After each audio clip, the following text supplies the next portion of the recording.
News top 9ಗೆ ಸ್ವಾಗತ. ನಾನು ವಿಸ್ಮಿತಾ ಬೆಳ್ಳಿಯಪ್ಪ. ರೇಖಾ ಹತ್ಯೆ ಬಳಿಕ ಬಯಲಾಗ್ತಾ ಇದೆ ಮರ್ಡರ್ ಮಿಸ್ಟ್ರಿ. ಮಾಜಿ ಕಾರ್ಪೊರೇಟರ್ ಹತ್ಯೆಗೆ ಗ್ಯಾಂಗ್ ರೆಡಿಯಾಗಿದ್ದು ಹೇಗೆ? ಕರುನಾಡಲ್ಲಿ ಇದ್ದೂ ಇಲ್ಲದಂತಾಗಿದ್ದೆಗೆ ಕಠಿಣ ವೀಕೆಂಡ್ ಕರ್ಫ್ಯೂ. ಇದೆಲ್ಲವನ್ನ ನೋಡೋಣ ನ್ಯೂಸ್ ಟಾಪ್ 9ನಲ್ಲಿ. ರೇಖಾ ಹತ್ಯೆಗೆ Mala and son master plan ಹೇಗಿತ್ತು? ನಿಯತ್ತಿನ ವ್ಯಕ್ತಿಯನ್ನೇ ಚೂಬಿಡಲು ಹಾಕಿದ ಸ್ಕೆಚ್ ಏನು? ಖಾಕಿ ತನಿಖೆಯಲ್ಲಿ ಬಯಲಾಗ್ತಿರೋ ರಕ್ತ ರಾಜಕೀಯಗಳೇನು? ನೋಡೋಣ ರೇಖಾ ಕದಿರೇಶ್ ಹತ್ಯೆ ನ್ಯೂಸ್ ಟಾಪ್ 9ನಲ್ಲಿ. ಮಾಜಿ ಕಾರ್ಪೊರೇಟರ್ ರೇಖಾ ಕದಿರೇಶ್ ಬರ್ಬರ ಹತ್ಯೆ ಪ್ರಕರಣದ ಅಸಲಿ ಕಹಾನಿ ಬಯಲಾಗಿದೆ. ರೇಖಾ ಕದಿರೇಶ್ ಕೊಲೆ ಪಕ್ಕಾ ಪೊಲಿಟಿಕಲ್ ಮರ್ಡರ್ ಆಗಿದ್ದು, ಫ್ಯಾಮಿಲಿ ಒಳಗೆ ನಡೆದಂತ ರಕ್ತ ರಾಜಕೀಯದ ಅಸಲಿ ಸತ್ಯ ಬಹಿರಂಗವಾಗಿದೆ.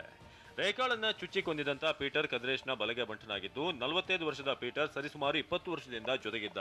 ಕದಿರೇಶ್ ಹೇಳಿದ್ದನ್ನ ಚಾಚು ತಪ್ಪದೆ ಮಾಡ್ತಿದ್ದ ನಿಯತ್ತಿನ ವ್ಯಕ್ತಿ ಪೀಟರ್ ಇದೀಗ ರೇಖಾಳನ್ನ ಬರ್ಬರವಾಗಿ ಕೊಂದಿದ್ದಾನೆ.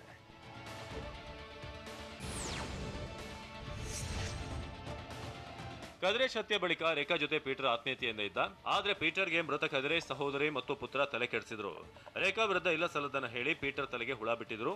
ರೇಖಾ ಆಪ್ತ ಪೀಟರ್ನನ್ನೇ ರೇಖಾ ವಿರುದ್ಧ ಕದಿರೇಶ್ ಸಹೋದರಿ ಮಾಲಾ ಎತ್ತಿ ಕಟ್ಟಿದ್ರು. ರೇಖಾರನ್ನ ಮುಗಿಸಲು ಪೀಟರ್ನನ್ನ ಮಾಲಾ ಪುತ್ರ ಅರುಳ್ ಚೂ ಬಿಟ್ಟಿದ್ರು. ಅದರಂತೆ ಚುಚ್ಚಿ ಹತ್ಯೆ ಮಾಡಿದ್ದಾನೆ.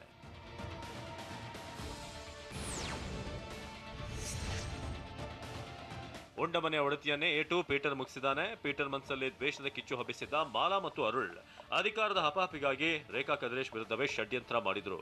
ಅಲ್ಲದೆ ಕದಿರೇಶ್ ಹತ್ಯೆ ನಂತರ ರೇಖಾ ಸರಿಯಾಗಿ ಹಣ ಕೊಡದ ಬಗ್ಗೆ ಪೀಟರ್ಗೂ ಬೇಸರ ಇತ್ತು. ಅಲ್ಲದೆ ಕದಿರೇಶ್ ಕೊಲಿಸಿದ್ದು ರೇಖಾ ಎಂದು ಮಾಲಾ ಮತ್ತು ಅರುಳ್ ನಂಬಿಸಿದ್ರು.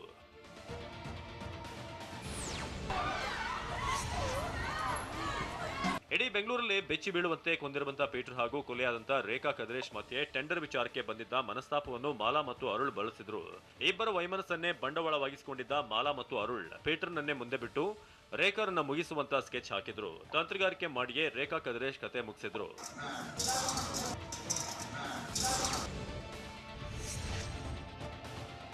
ಸ್ವಂತ ತಮ್ಮನ ಹೆಂಡತಿ ವಿರುದ್ಧವೇ ಮಾಲಾ ಕತ್ತಿ ಮಸ್ತಿದ್ದು, ರೇಖಾ ರಾಜಕೀಯ ಏಳಿಗೆ ಕಂಡು ಮಾಲಾ ಮತ್ತು ಅರುಳು ಕೆರಳಿದ್ರು.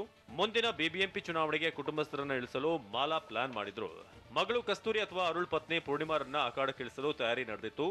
ಹೀಗಾಗಿ ರೇಖಾ ರಾಜಕೀಯ ಏಳಿಗೆ ಅವರ ಜೀವನಕ್ಕೆ ಮುಳುವಾಗಿದೆ.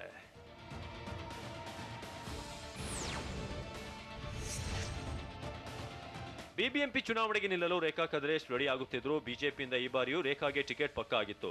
ಆದ್ರೆ ಬಿಎಸ್ಪಿಯಿಂದ ಚುನಾವಣೆಗೆ ಸ್ಪರ್ಧಿಸಲು ಮಾಲಾ ಪ್ಲಾನ್ ಮಾಡಿದ್ರು. ಚುನಾವಣೆಗೆ ಸಿದ್ಧತೆ ನಡೆಸಿರುವಾಗಲೇ ಮಾಲಾ ಪ್ಲಾನ್ಗೆ ರೇಖಾ ವರ್ಚಸ್ಸು ಅಡ್ಡಿಯಾಗಿತ್ತು. ರೇಖಾ ಅಡ್ಡಿಯಾಗ್ತಿದ್ರಿಂದ ಕೆರಳಿದಂತ ಮಾಲಾ ಮತ್ತು ಅರುಳ್ ರೇಖಾಳನ್ನ ಮುಗಿಸುವಂತ ಪ್ಲಾನ್ ಮಾಡಿದ್ರು.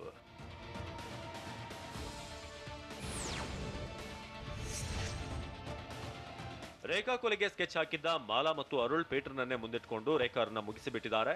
ರೇಖಾ ಹತ್ಯೆ ಕೇಸ್ ಕಿಂಗ್ಪಿನ್ಗಳೇ ಅರುಳ್ ಮತ್ತು ಮಾಲಾ. ಪೊಲೀಸ್ ತನಿಖೆಯಲ್ಲಿ ಪೊಲಿಟಿಕಲ್ ಕಹಾನಿ ಬಯಲಾಗಿದ್ದು, ಸದ್ಯ ಅರುಳ್ ಮತ್ತು ಮಾಲಾರನ್ನ ವಶಕ್ಕೆ ಪಡೆದಿರುವಂತಹ ಪೊಲೀಸರು ವಿಚಾರಣೆ ನಡೆಸುತ್ತಿದ್ದಾರೆ. ಇಬ್ಬರ ವಿರುದ್ಧ ಹೆಚ್ಚಿನ ಸಾಕ್ಷ್ಯಗಳನ್ನ ಕಲೆ ಹಾಕುತ್ತಿದ್ದಾರೆ.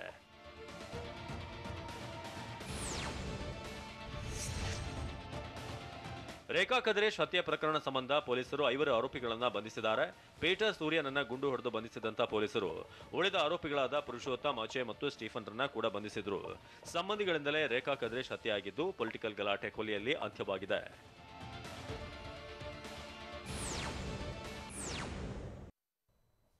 ವೀಕೆಂಡ್ನಲ್ಲಿ ಇಡೀ ರಾಜ್ಯಕ್ಕೆ ಬೀಗ ಹಾಕಿದ ಸರ್ಕಾರ. ಗಲ್ಲಿಗಳಲ್ಲೂ ಬ್ಯಾರಿಕೇಡ್ ಹಾಕಿ ಖಾಕಿ ಪಡೆ ಫುಲ್ ಅಲರ್ಟ್ ಆಗಿದೆಯಾ? ಕರ್ಫ್ಯೂನಲ್ಲಿ ಎಷ್ಟು ಸಾವಿರ ಬಿಎಂಟಿಸಿ, ಕೆಎಸ್ಆರ್ಟಿಸಿ ಬಸ್ಗಳು ಓಡಾಡ್ತಾ ಇವೆ? ನೋಡೋಣ ವೀಕೆಂಡ್ ಬೀಗ ನ್ಯೂಸ್ ಟಾಪ್ 9ನಲ್ಲಿ. ಕೊರೋನಾ ನಿಯಂತ್ರಣಕ್ಕೆ ವೀಕೆಂಡ್ ಕರ್ಫ್ಯೂ ಜಾರಿಗೊಳಿಸಿದ್ದು, ವೀಕೆಂಡ್ ಮಸ್ತಿಗೆ ಹೊರಗಡೆ ಕಾಲಿಟ್ರೆ ಪೊಲೀಸರ ಕೈಯಲ್ಲಿ ಲಾಕ್ ಆಗೋದು ಪಕ್ಕಾ. ವೀಕೆಂಡ್ನಲ್ಲಿ ಸರ್ಕಾರ ಇಡೀ ರಾಜ್ಯಕ್ಕೆ ಬೀಗ ಹಾಕಿದ್ದು, ಇವತ್ತು ಮತ್ತು ನಾಳೆ ಬೇಕಾಬಿಟ್ಟಿ ಓಡಾಡುವಂತಿಲ್ಲ. ಖಾಕಿ ಪಡೆ ಫುಲ್ ಅಲರ್ಟ್ ಆಗಿದ್ದು, ಕತೆ ಹೇಳಿ ಬೇಕಾಬಿಟ್ಟಿ ಓಡಾಡಿದ್ರೆ ಗಾಡಿ ಸೀಸ್ ಆಗಲಿದೆ.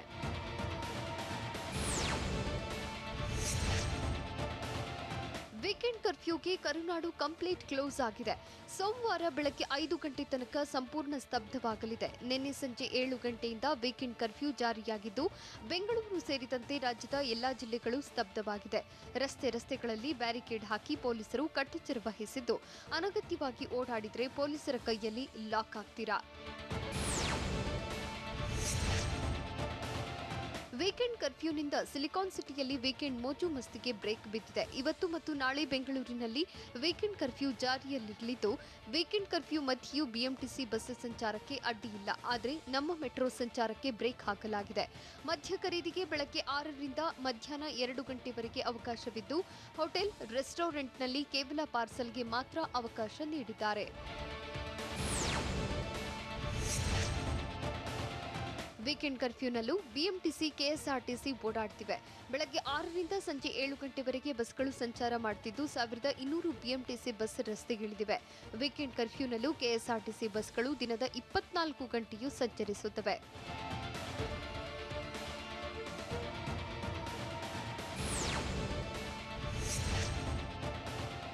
ಅಗತ್ಯ ವಸ್ತು ಖರೀದಿಗೆ ಮಧ್ಯಾಹ್ನ 2 ಗಂಟೆವರೆಗೆ ಅವಕಾಶ ನೀಡಲಾಗಿದೆ. ಬೀದಿ ಬದಿ ವ್ಯಾಪಾರಕ್ಕೂ ಮಧ್ಯಾಹ್ನ 2 ಗಂಟೆಗೆ ಡೆಡ್ಲೈನ್ ಆಗಿದೆ. ಮಧ್ಯಾಹ್ನ 2 ಗಂಟೆ ತನಕ ಮದ್ಯ ಪಾರ್ಸಲ್ಗೆ ಅವಕಾಶವಿದ್ದು, ಸರ್ಕಾರಿ ಕಚೇರಿಗಳು, ಕೈಗಾರಿಕೆಗಳು ಓಪನ್ ಇವೆ. ಮಧ್ಯಾಹ್ನ 2 ಗಂಟೆ ನಂತರ ಜನರ ಓಡಾಟಕ್ಕೆ ಸಂಪೂರ್ಣ ಬ್ರೇಕ್ ಬೀಳಲಿದೆ.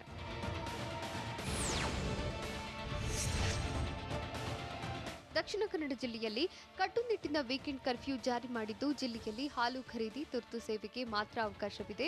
ಆದರೆ ಷರತ್ತು ವಿಧಿಸಿದ್ದು, ಅಕ್ಕಪಕ್ಕದ ಅಂಗಡಿಗಳಲ್ಲಿ ಹಾಲು ಖರೀದಿ ಮಾಡಬೇಕು. ಏರಿಯಾ ಬಿಟ್ಟು ಜನರು ಹೊರಗೆ ಬಂದರೆ ಕಠಿಣ ಕ್ರಮ ಕೈಗೊಳ್ಳಲಿದ್ದಾರೆ. ಕೆಲಸಕ್ಕೆ ಹೋಗುವವರಿಗೆ ಜಿಲ್ಲಾಡಳಿತ ವಿನಾಯಿತಿ ನೀಡಿದ್ದು, ಐಡಿ ಕಾರ್ಡ್ ತೋರಿಸಿ ಸಂಚರಿಸಬಹುದಾಗಿದೆ. ಉಳಿದಂತೆ ಯಾರೂ ಕೂಡ ಅನಗತ್ಯವಾಗಿ ಓಡಾಡುವಂತಿಲ್ಲ.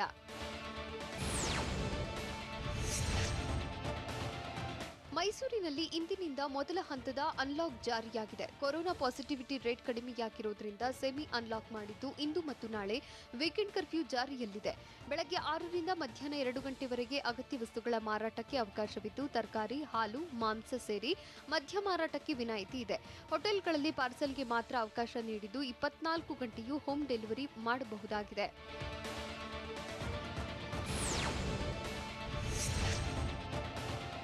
ಮಂಡ್ಯ ಜಿಲ್ಲೆಯಲ್ಲಿ ಕಟ್ಟುನಿಟ್ಟಾಗಿ ವೀಕೆಂಡ್ ಕರ್ಫ್ಯೂ ಜಾರಿ ಮಾಡಲಾಗಿದೆ. ಸೋಮವಾರ ಬೆಳಗ್ಗೆ 5 ಗಂಟೆವರೆಗೆ ವೀಕೆಂಡ್ ಕರ್ಫ್ಯೂ ಜಾರಿಯಲ್ಲಿರಲಿದ್ದು, ಬೆಳಗ್ಗೆ 6ರಿಂದ ಮಧ್ಯಾಹ್ನ 2 ಗಂಟೆವರೆಗೆ ಅಗತ್ಯ ವಸ್ತುಗಳ ಮಾರಾಟಕ್ಕೆ ಅವಕಾಶವಿದೆ.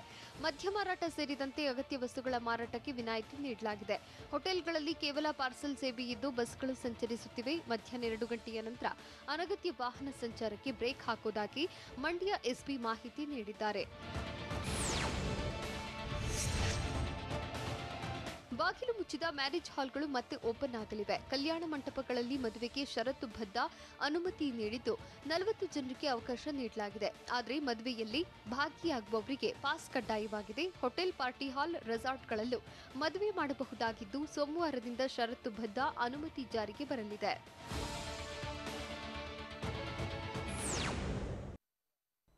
ವೀಕೆಂಡ್ ಕರ್ಫ್ಯೂನಲ್ಲಿ ಬೆಂಗಳೂರಲ್ಲಿ ವಾಹನ ಸಂಚಾರಕ್ಕೆ ಬ್ರೇಕ್ ಬಿದ್ದಿದ್ಯಾ? ಸರ್ಕಾರದ ರೂಲ್ಸ್ ಬ್ರೇಕ್ ಮಾಡಿ ಭರ್ಜರಿ ವ್ಯಾಪಾರ ಮಾಡಿದ್ದೆಲ್ಲಿ?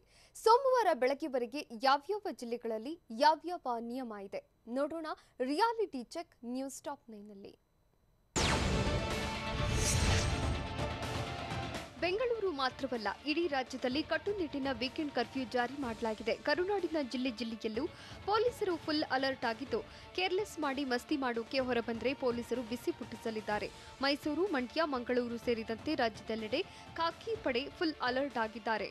ಇವತ್ತು ಮತ್ತು ನಾಳೆ ರಾಜ್ಯದಲ್ಲಿ ವೀಕೆಂಡ್ ಕರ್ಫ್ಯೂ ಜಾರಿಯಲ್ಲಿರಲಿದೆ.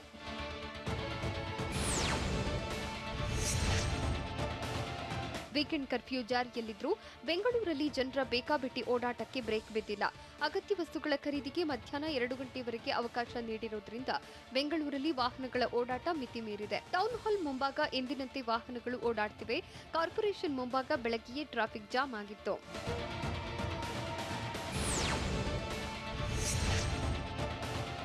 ಇಂದು 2ನೇ ಹಂತದ ಅನ್ಲಾಕ್ನ ಮೊದಲ ವೀಕೆಂಡ್ ಆಗಿದ್ದು, ಇಂದು ಮತ್ತು ನಾಳೆ ಅಗತ್ಯ ವಸ್ತುಗಳ ಖರೀದಿಗೆ ಮಾತ್ರ ಅವಕಾಶ ನೀಡಿದ್ದಾರೆ. ಹೀಗಾಗಿ ಕೆಆರ್ ಮಾರ್ಕೆಟ್ ಸುತ್ತಮುತ್ತ ವ್ಯಾಪಾರ ವಹಿವಾಟು ಜೋರಾಗಿತ್ತು. ಹೂವು, ಹಣ್ಣು ಖರೀದಿ ಮಾಡೋದ್ರಲ್ಲಿ ಜನರು ಬ್ಯುಸಿಯಾಗಿದ್ರು.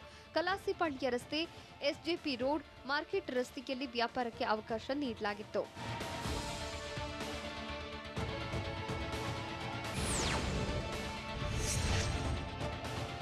ಕೊರೋನಾ ನಿಯಂತ್ರಣಕ್ಕೆ ದಕ್ಷಿಣ ಕನ್ನಡ ಜಿಲ್ಲಾಡಳಿತ ಕಟ್ಟುನಿಟ್ಟಿನ ವೀಕೆಂಡ್ ಕರ್ಫ್ಯೂ ಜಾರಿ ಮಾಡಿದ್ದು, ಹಾಲು ಖರೀದಿ, ತುರ್ತು ಸೇವೆಗೆ ಮಾತ್ರ ಅವಕಾಶ ನೀಡಿದೆ. ಆದರೆ ಜನರ ಅನಗತ್ಯ ಓಡಾಟಕ್ಕೆ ಮಾತ್ರ ಬ್ರೇಕ್ ಬಿದ್ದಿಲ್ಲ. ಮಂಗಳೂರಿನ ಮಲ್ಲಿಕಟ್ಟೆ ಬಳಿ ಮಾಸ್ಕ್ ಕೂಡ ಹಾಕದೆ ಯುವತಿಯರು ಬಿಂದಾಸ್ ಆಗಿ ವಾಕಿಂಗ್ ಮಾಡಿದ್ದಾರೆ.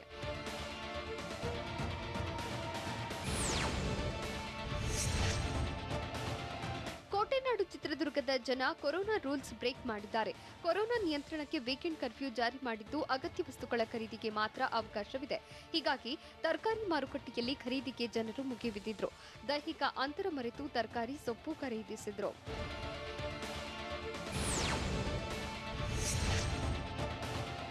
ಗದಗ ನಗರದಲ್ಲಿ ವೀಕೆಂಡ್ ಕರ್ಫ್ಯೂ ನಡುವೆ ಜನ ಜಾತ್ರೆಗೆ ಸೇರಿತ್ತು. ತರಕಾರಿ ಖರೀದಿಗೆ ಮುಗಿಬಿದ್ದಿದ್ದ ಜನರು ಕೋವಿಡ್ ರೂಲ್ಸ್ ಬ್ರೇಕ್ ಮಾಡಿದ್ರು. ಗದಗ ನಗರದ ಪಂಚರಹೊಂಡ ಬಳಿಯ ತರಕಾರಿ ಮಾರ್ಕೆಟ್ನಲ್ಲಿ ಖರೀದಿ ಭರಾಟೆ ಜೋರಾಗಿತ್ತು. ವೀಕೆಂಡ್ ನಿಯಮ ಉಲ್ಲಂಘಿಸಿ ದೈಹಿಕ ಅಂತರ ಮರೆತು ಮಾಸ್ಕ್ ಹಾಕದೆ ತರಕಾರಿ ಖರೀದಿಗಾಗಿ ಜನ ಜಾತ್ರೆಗೆ ಸೇರಿದ್ರು. ನಿಯಂತ್ರಿಸದೆ ಅಧಿಕಾರಿಗಳು ನಿರ್ಲಕ್ಷ್ಯ ತೋರಿದ್ರು.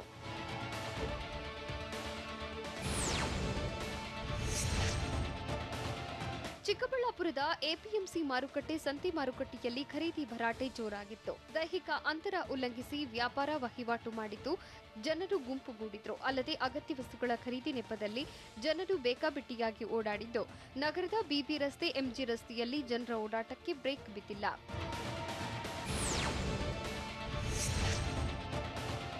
ಬೀದರ್ನಲ್ಲಿ ವೀಕೆಂಡ್ ಕರ್ಫ್ಯೂ ಮಧ್ಯೆ ಬಸ್ಗಳು ಓಡಾಡುತ್ತಿದ್ರೂ ಪ್ರಯಾಣಿಕರೇ ಬರ್ತಾ ಇಲ್ಲ. ಬೀದರ್ನಿಂದ ರಾಜ್ಯದ ವಿವಿಧ ಜಿಲ್ಲೆಗಳಿಗೆ ಹೈದರಾಬಾದ್, ಮಹಾರಾಷ್ಟ್ರಕ್ಕೆ ಬಸ್ಗಳು ಓಡಾಡ್ತಿವೆ. ಆದರೆ ಬಸ್ ನಿಲ್ದಾಣ ಪ್ರಯಾಣಿಕರಿಲ್ಲದೆ ಬಿಕೋ ಎನ್ನುತ್ತಿದೆ. ಕೊರೋನಾ ಹಾಗೂ ವೀಕೆಂಡ್ ಕರ್ಫ್ಯೂ ಇರೋದ್ರಿಂದ ಅಂತರ್ ಜಿಲ್ಲೆ, ಅಂತರ್ ರಾಜ್ಯ ಪ್ರಯಾಣಕ್ಕೆ ಜನರು ಹಿಂದೇಟು ಹಾಕ್ತಿದ್ದಾರೆ.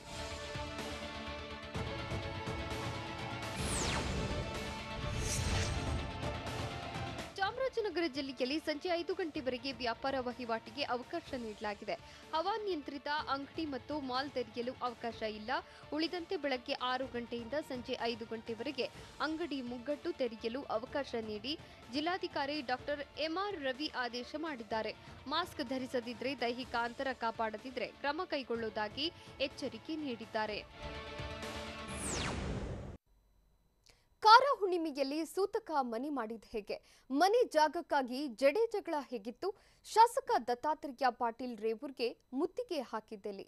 ನೋಡೋಣ ಕರ್ನಾಟಕ ನ್ಯೂಸ್ ಟಾಪ್ 9ನಲ್ಲಿ.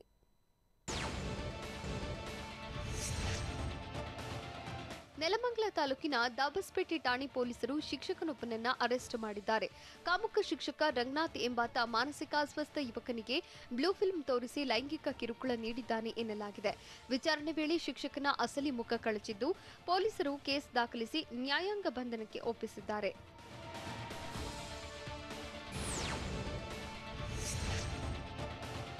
ಕಲಬುರಗಿ ತಾಲೂಕಿನ ಹಿರಾಪುರದಲ್ಲಿ ಶಾಸಕ ದತ್ತಾತ್ರೇಯ ಪಾಟೀಲ್ ರೇವೂರ್ಗೆ ಸ್ಥಳೀಯರು ಮುತ್ತಿಗೆ ಹಾಕಿದ್ದಾರೆ. ಮೂಲ ಸೌಲಭ್ಯ ಒದಗಿಸಿ ಅಂತ ಕಾರಿಗೆ ಅಡ್ಡ ನಿಂತು ಆಕ್ರೋಶ ಹೊರಹಾಕಿದ್ದಾರೆ. ಕೆಕೆಆರ್ಡಿಬಿ ಅಧ್ಯಕ್ಷರೂ ಆಗಿರುವ ದತ್ತಾತ್ರೇಯ ಪಾಟೀಲ್ ರೇವೂರ್ ನಿನ್ನೆ ಸಂಜೆ ವಿವಿಧ ಕಾಮಗಾರಿಗಳಿಗೆ ಚಾಲನೆ ನೀಡಲು ಬಂದಿದ್ರು. ಆಗ ಜನ ಮುತ್ತಿಗೆ ಹಾಕಿದ್ದು ಜನರನ್ನ ಮನವೊಲಿಸಿ ಶಾಸಕ ರೇವೂರ್ ಕಾಲ್ಕಿತ್ತಿದ್ದಾರೆ.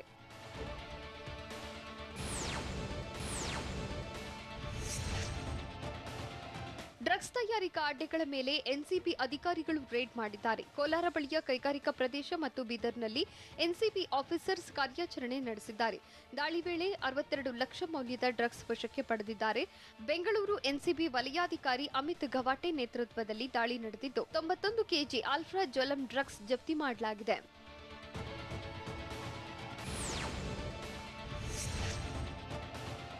ಬೀದರ್ ಜಿಲ್ಲೆ ಔರಾದ್ ತಾಲೂಕಿನ ಯನಗುಂದದಲ್ಲಿ ಉದ್ಯೋಗ ಖಾತ್ರಿ ಕೆಲಸಕ್ಕೆ ಜೆಸಿಬಿ ಬಳಸಲಾಗಿದ್ದು ಕ್ರಮ ಕೈಗೊಳ್ಳುವಂತೆ ಸ್ಥಳೀಯರು ಆಗ್ರಹಿಸಿದ್ದಾರೆ. ಸುಂದಾಳ ಪಂಚಾಯತ್ ವ್ಯಾಪ್ತಿಯಲ್ಲಿ ಉದ್ಯೋಗ ಖಾತ್ರಿ ಕೆಲಸ ನಡೆಯುತ್ತಿದ್ದು ಕಾರ್ಮಿಕರಿಗೆ ಕೆಲಸ ನೀಡಬೇಕಿತ್ತು. ಆದರೆ ಗ್ರಾಮ ಪಂಚಾಯಿತಿ ಪಿಡಿಒ ಮತ್ತು ಅಧ್ಯಕ್ಷ ಜೆಸಿಬಿ ಬಳಸಿದ್ದಾರೆ.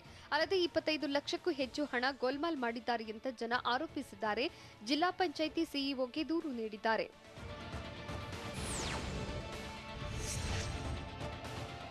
ಗದಗ ತಾಲೂಕಿನ ಬೆನಕೊಪ್ಪ ಗ್ರಾಮದಲ್ಲಿ ಮೇವಿನ ಬಣವೆಗಳಿಗೆ ಕಿಡಿಗೇಡಿಗಳು ಬೆಂಕಿ ಹಚ್ಚಿ ಅಟ್ಟಹಾಸ ಮೆರೆದಿದ್ದಾರೆ. ಬೆಂಕಿ ಹೊತ್ತಿಕೊಂಡ ಬಣವೆ ಪಕ್ಕದಲ್ಲಿ ಕೊಟ್ಟಿಗೆಯೂ ಇತ್ತು. ಈ ವೇಳೆ ಬೆಂಕಿ ಕಾಣಿಸಿಕೊಳ್ಳುತ್ತಿದ್ದಂತೆ ಗ್ರಾಮಸ್ಥರು ಕೊಟ್ಟಿಗೆಯಲ್ಲಿದ್ದ 2 ಆಕಳು 2 ಎತ್ತುಗಳನ್ನು ರಕ್ಷಿಸಿದ್ದಾರೆ. ಸ್ಥಳಕ್ಕೆ ಬಂದ ಅಗ್ನಿಶಾಮಕ ಸಿಬ್ಬಂದಿ ಬೆಂಕಿ ನಂದಿಸಿದ್ದಾರೆ. ರಾಜ್ಯ ಬಿಜೆಪಿಯಲ್ಲಿ ಇನ್ನೂ ಆರಿಲ್ವಾ ಬದಲಾವಣೆ ಬೆಂಕಿ? ದಿಢೀರ್ ಎಂದು ದೆಹಲಿಗೆ ಹಾರಿದ್ದಕ್ಕೆ ಸಚಿವ ಸಿಪಿ ಯೋಗೇಶ್ವರ್, ಶಾಸಕ ರಮೇಶ್ ಜಾರಕಿಹೊಳಿ ಕಾಂಗ್ರೆಸ್ ಅಥವಾ ಜೆಡಿಎಸ್ ಸೇರಬಹುದು ಅಂತ ಹೇಳಿದ್ಯಾರು? ನೋಡೋಣ ಸಮಗ್ರ ನ್ಯೂಸ್ ಟಾಪ್ 9ನಲ್ಲಿ. ಬಿಜೆಪಿಯಲ್ಲಿ ನಾಯಕತ್ವ ಬದಲಾವಣೆ ಬೆಂಕಿ ಇನ್ನೂ ಆರಿಲ್ಲ. ವಾರದ ಬಳಿಕ ಬಿಎಸ್ವೈ ವಿರೋಧಿ ಬಣ ಆಕ್ಟಿವ್ ಆಗಿದ್ದು ಮತ್ತೆ ದೆಹಲಿ ಅಂಗಳದಲ್ಲಿ ಅದಲು ಬದಲು ಆಟ ಶುರುವಾದಂತೆ ಕಾಣ್ತಿದೆ. ರಾಜ್ಯ ಬಿಜೆಪಿ ಉಸ್ತುವಾರಿ ಅರುಣ್ ಸಿಂಗ್ ಬಂದು ಸಂಧಾನ ಮಾಡಿದ್ರೂ ಅಸಮಾಧಾನ ತಣಿದಿಲ್ಲ. ಬಿವೈ ವಿಜಯೇಂದ್ರ ದೆಹಲಿ ಭೇಟಿ ಬೆನ್ನಲ್ಲೇ ಸಚಿವ ಸಿಪಿ ಯೋಗೇಶ್ವರ್ ದೆಹಲಿಗೆ ಹೋಗಿದ್ದು ತೀವ್ರ ಕುತೂಹಲ ಮೂಡಿಸಿದೆ.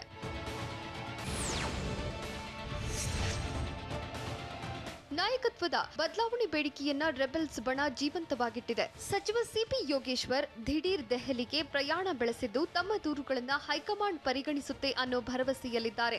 ಈ ಬಗ್ಗೆ ಆಪ್ತರ ಬಳಿಯೂ ಮಾಹಿತಿ ಹಂಚಿಕೊಂಡಿರೋ ಸಿಪಿವೈ ಸಾಹುಕಾರ ಸಚಿವ ಗಿರಿ ಸರ್ಕಸ್ ನಡುವೆ ದೆಹಲಿಗೆ ತೆರಳಿದ್ದಾರೆ.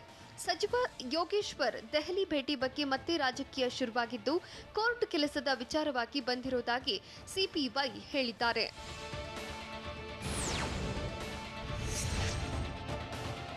ಮಾಜಿ ಸಚಿವ ರಮೇಶ್ ಜಾರಕಿಹೊಳಿ ರಾಜೀನಾಮೆ ನೀಡೋದು ಪಕ್ಕಾ ಎಂದಿದ್ದು, ರಮೇಶ್ ಜಾರಕಿಹೊಳಿ ಮುಂದಿನ ದಿನದಲ್ಲಿ ಕಾಂಗ್ರೆಸ್ ಅಥವಾ ಜೆಡಿಎಸ್ ಆದರೂ ಸೇರಬಹುದು ಅಂತ ಕಾಂಗ್ರೆಸ್ ಶಾಸಕ ಅಮರೇಗೌಡ ಬಯ್ಯಾಪುರ ಹೇಳಿದ್ದಾರೆ. ಕೊಪ್ಪಳದಲ್ಲಿ ಮಾತನಾಡಿದ ಅವರು, ರಮೇಶ್ ಜಾರಕಿಹೊಳಿ ಮೊದಲಿನಿಂದಲೂ ಕಾಂಗ್ರೆಸ್ ಪಕ್ಷದಲ್ಲಿದ್ದವರು, ಆದರೆ ಅವರಿಗೆ ಬಿಜೆಪಿ ಗರ್ಭಗುಡಿ ಸಂಸ್ಕೃತಿ ಒಗ್ಗಲ್ಲ ಅಂತ ಅನ್ನಿಸಿದೆ ಎಂದು ಹೇಳಿದರು.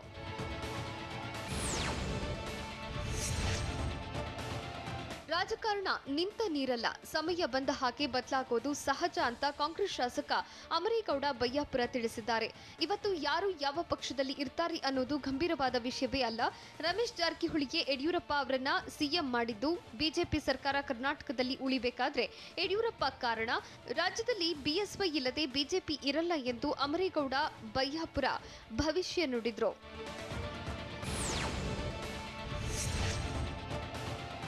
ರಾಜ್ಯ ಕಾಂಗ್ರೆಸ್ನಲ್ಲಿ ಮುಂದಿನ ಮುಖ್ಯಮಂತ್ರಿ ವಿಚಾರ ಭಾರೀ ಚರ್ಚೆಗೆ ಗುರಿಯಾಗಿದೆ. ಆದರೆ ಕಾಂಗ್ರೆಸ್ ಪಕ್ಷದಲ್ಲಿ ಮುಖ್ಯಮಂತ್ರಿ ವಾರ್ ನಡೆಯುತ್ತಿಲ್ಲ ಎಂದು ಕೊಪ್ಪಳದಲ್ಲಿ ಕಾಂಗ್ರೆಸ್ ಶಾಸಕ ಅಮರೇಗೌಡ ಬಯ್ಯಾಪುರ ಹೇಳಿದ್ದಾರೆ. ನಮ್ಮಲ್ಲಿ 8 ರಿಂದ 10 ಜನರಿಗೆ ಸಿಎಂ ಆಗುವ ಯೋಗ್ಯತೆ ಇದೆ. ಅವರ ಬೆಂಬಲಿಗರು ಸಿಎಂ ಎಂದು ಹೇಳೋದು ತಪ್ಪಲ್ಲ. ಆದರೆ ಇಂತಹ ಹೇಳಿಕೆಯಿಂದ ಬಿಜೆಪಿಗೆ ಆಹಾರವಾಗುವುದು ಬೇಡ ಎಂದು ಅಮರೇಗೌಡ ಬಯ್ಯಾಪುರ ಸಲಹೆ ನೀಡಿದ್ದಾರೆ.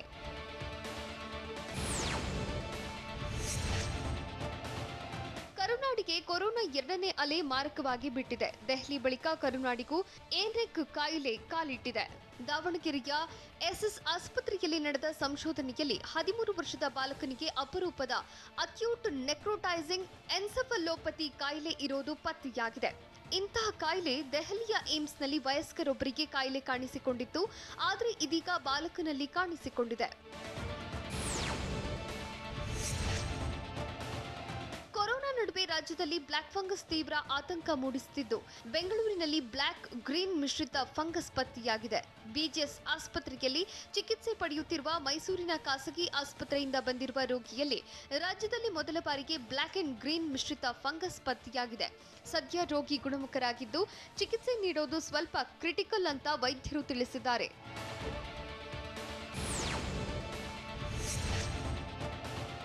ಸಿರಿಗೆರೆ ತರಳಬಾಳು ಮಠದ ಆಸ್ತಿ ದುರುಪಯೋಗ ಆರೋಪ ಸಂಬಂಧ ತರಳಬಾಳು ಮಠದ ಡಾಕ್ಟರ್ ಶಿವಮೂರ್ತಿ ಶಿವಾಚಾರ್ಯ ಶ್ರೀಗಳ ವಿರುದ್ಧ ದೂರು ನೀಡಲಾಗಿದೆ. ಚಿತ್ರದುರ್ಗ ತಾಲೂಕಿನ ಸಿರಿಗೆರೆ ಗ್ರಾಮದಲ್ಲಿರುವ ಮಠದ ಭಕ್ತರಾಗಿರೋ ಹಿರೇಕೇರೂರಿನ ಸಿಸಿ ಪಾಟೀಲ್ ಎಂಬುವವರು ಜಿಲ್ಲಾ ನ್ಯಾಯಾಲಯಕ್ಕೆ ದೂರು ನೀಡಿದ್ದಾರೆ. ಹೀಗಾಗಿ ಡಾಕ್ಟರ್ ಶಿವಮೂರ್ತಿ ಶಿವಾಚಾರ್ಯರಿಗೆ ಕೋರ್ಟ್ ನೋಟಿಸ್ ನೀಡಿದ್ದು ಜುಲೈ 5ರಂದು ಕೋರ್ಟ್ಗೆ ಹಾಜರಾಗುವಂತೆ ತಿಳಿಸಿದೆ.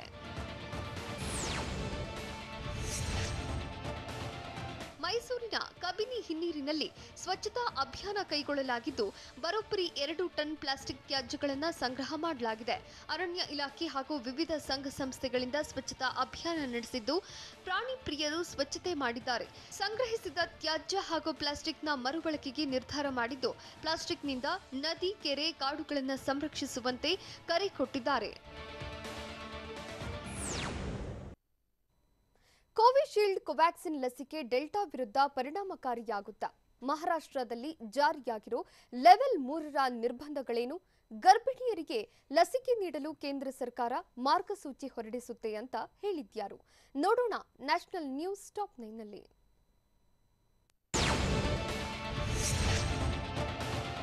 ಕೋವಿಶೀಲ್ಡ್ ಕೋವ್ಯಾಕ್ಸಿನ್ ಲಸಿಕೆಗಳು ಆಲ್ಫಾ, ಬೀಟಾ, ಗಾಮಾ ಹಾಗೂ ಡೆಲ್ಟಾ ಪ್ರಭೇದದ ವೈರಸ್ ವಿರುದ್ಧ ಪರಿಣಾಮಕಾರಿ ಎಂದು ಐಸಿಎಂಆರ್ ಮುಖ್ಯಸ್ಥ ಬಲರಾಮ್ ಭಾರ್ಗವ್ ತಿಳಿಸಿದ್ದಾರೆ. ಡೆಲ್ಟಾ ಪ್ಲಸ್ ಪ್ರಭೇದದ ವಿರುದ್ಧ ಲಸಿಕೆಗಳು ಪರಿಣಾಮಕಾರಿಯೇ ಎಂಬ ಬಗ್ಗೆ ಅಧ್ಯಯನ ನಡೆಸಲಾಗುತ್ತಿದೆ. ಇನ್ನು 1 ವಾರದಲ್ಲಿ ಇದರ ಬಗ್ಗೆ ಮಾಹಿತಿ ಲಭ್ಯವಾಗಲಿದೆ ಅಂತ ಬಲರಾಮ್ ಭಾರ್ಗವ್ ಹೇಳಿದ್ದಾರೆ.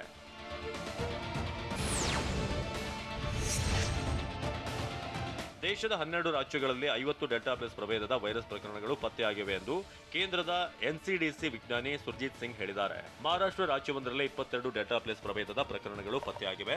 ತಮಿಳುನಾಡಿನಲ್ಲಿ 9, ಮಧ್ಯಪ್ರದೇಶದಲ್ಲಿ 7, ಕೇರಳದಲ್ಲಿ 3, ಕರ್ನಾಟಕ, ಆಂಧ್ರ, ಜಮ್ಮು ಕಾಶ್ಮೀರ, ರಾಜಸ್ಥಾನ ರಾಜ್ಯಗಳಲ್ಲಿ ತಲಾ 1 ಡೆಲ್ಟಾ ಪ್ಲಸ್ ವೈರಸ್ ಪ್ರಕರಣಗಳು ಸೇರಿದಂತೆ ದೇಶದಲ್ಲಿ 50ಕ್ಕೂ ಹೆಚ್ಚು ಡೆಲ್ಟಾ ಪ್ಲಸ್ ಪ್ರಕರಣಗಳು ಇದುವರೆಗೆ ಪತ್ತೆಯಾಗಿವೆ.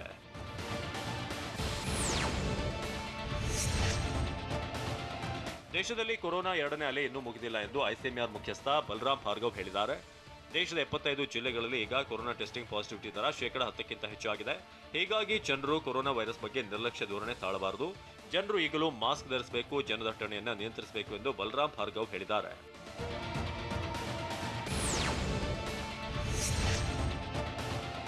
ಮಹಾರಾಷ್ಟ್ರ ರಾಜ್ಯದ ಎಲ್ಲಾ ಜಿಲ್ಲೆಯಲ್ಲೂ ಏಕರೂಪವಾಗಿ ಲೆವೆಲ್ 3ನ ನಿರ್ಬಂಧ ಪಾಲಿಸಬೇಕೆಂದು ರಾಜ್ಯ ಸರ್ಕಾರ ಆದೇಶ ಹೊರಡಿಸಿದೆ. ಮಹಾರಾಷ್ಟ್ರದಲ್ಲಿ ಕಳೆದ 3-4 ದಿನಗಳಿಂದ ನಿತ್ಯ 10,000ದಷ್ಟು ಹೊಸ ಕೊರೋನಾ ಕೇಸ್ ಪತ್ತೆಯಾಗುತ್ತಿವೆ. ಜೊತೆಗೆ ಡೆಲ್ಟಾ ಪ್ಲಸ್ ಪ್ರಭೇದದ 22 ಪ್ರಕರಣಗಳು ಪತ್ತೆಯಾಗಿವೆ. ಹೀಗಾಗಿ ಕೊರೋನಾ ನಿರ್ಬಂಧಗಳನ್ನು ಬಿಗಿಯಾಗಿ ಜಾರಿಗೊಳಿಸಲು ಲೆವೆಲ್ 3 ನಿರ್ಬಂಧ ಜಾರಿಗೆ ಸರ್ಕಾರ ಆದೇಶಿಸಿದೆ.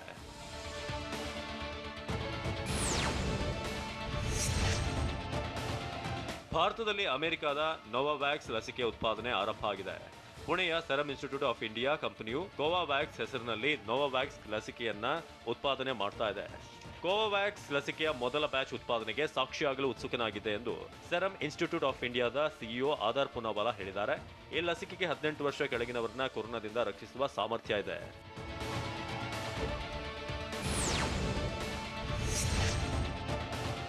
ಕೊರೋನಾ ಲಸಿಕೆಯನ್ನು ಗರ್ಭಿಣಿಯರಿಗೆ ನೀಡಲು ಕೇಂದ್ರ ಸರ್ಕಾರ ಮಾರ್ಗಸೂಚಿ ಹೊರಡಿಸಲಿದೆ ಎಂದು ಐಸಿಎಂಆರ್ ಮುಖ್ಯಸ್ಥ ಬಲರಾಮ್ ಭಾರ್ಗವ್ ಹೇಳಿದ್ದಾರೆ. ಗರ್ಭಿಣಿಯರಿಗೆ ಕೊರೋನಾ ಲಸಿಕೆ ನೀಡಿಯೂ ಉಪಯೋಗಕಾರಿ ಲಸಿಕೆಯನ್ನು ಗರ್ಭಿಣಿಯರಿಗೂ ನೀಡಬೇಕು ಎಂದು ಬಲರಾಮ್ ಭಾರ್ಗವ್ ಹೇಳಿದ್ದಾರೆ.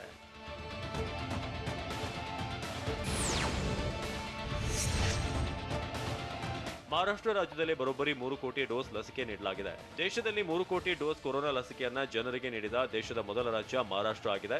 ದಕ್ಷಿಣ ಭಾರತದಲ್ಲಿ ಕರ್ನಾಟಕ ರಾಜ್ಯವು ಈಗಾಗಲೇ 2 ಕೋಟಿ ಡೋಸ್ ಕೊರೋನಾ ಲಸಿಕೆಯನ್ನ ಜನರಿಗೆ ನೀಡಿದೆ. ದಕ್ಷಿಣ ಭಾರತದಲ್ಲಿ 2 ಕೋಟಿ ಡೋಸ್ ಲಸಿಕೆ ನೀಡಿದ ಮೊದಲ ರಾಜ್ಯ ಕರ್ನಾಟಕವಾಗಿದೆ.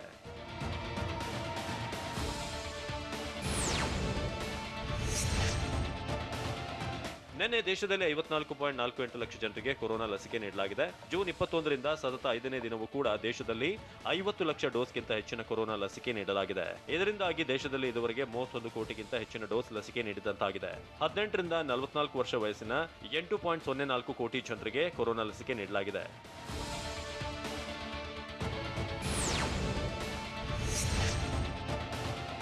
ಡೆಲ್ಟಾ ಪ್ಲಸ್ ಪ್ರಭೇದವು ಡೆಲ್ಟಾ ಪ್ರಭೇದಕ್ಕಿಂತ ವೇಗವಾಗಿ ಹರಡುವಂತೆ ಕಾಣುತ್ತಿಲ್ಲ.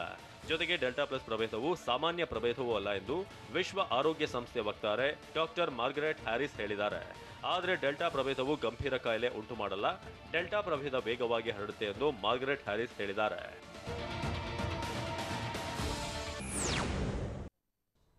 ಬಲಗೈಗೆ 3 ಹೊಲಿಗೆ ಹಾಕಿಸಿಕೊಂಡಿರೋ ಇಶಾಂತ್ ಶರ್ಮಾ ಇಂಗ್ಲೆಂಡ್ ಟೆಸ್ಟ್ ಸರಣಿ ವೇಳೆ ಫಿಟ್ ಆಗ್ತಾರಾ? ವಿರಾಟ್ ಕೊಹ್ಲಿಗೆ ಗೇಮ್ ಸ್ವಾನ್ ಬೆಂಬಲ ಸೂಚಿಸಿದ ಹೇಗೆ? ಅಪ್ಪು ಮುಂದಿನ ಚಿತ್ರದ ಬಗ್ಗೆ ನಿರ್ದೇಶಕ ಕೃಷ್ಣ ನೀಡಿದ ಸ್ಪಷ್ಟನೆ ಏನು? ನೋಡೋಣ ಎಂಟರ್ಟೈನ್ಮೆಂಟ್ ನ್ಯೂಸ್ ಟಾಪ್ 9ನಲ್ಲಿ.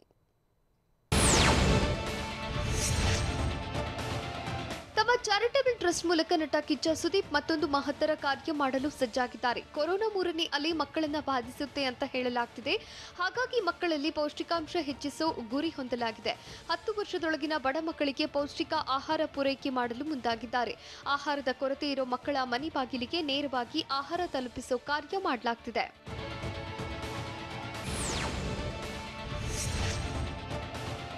ನಟ ಪವರ್ ಸ್ಟಾರ್ ಪುನೀತ್ ರಾಜ್ಕುಮಾರ್ಗೆ ಹೆಬ್ಬಲಿ ಕೃಷ್ಣ ನಿರ್ದೇಶನ ಮಾಡಲಿದ್ದಾರೆ. ಆದರೆ ಈ ಚಿತ್ರದ ಟೈಟಲ್ ಸಾಮ್ರಾಟ್ ಅನ್ನೋ ಸುದ್ದಿ ಹರಿದಾಡ್ತಿತ್ತು.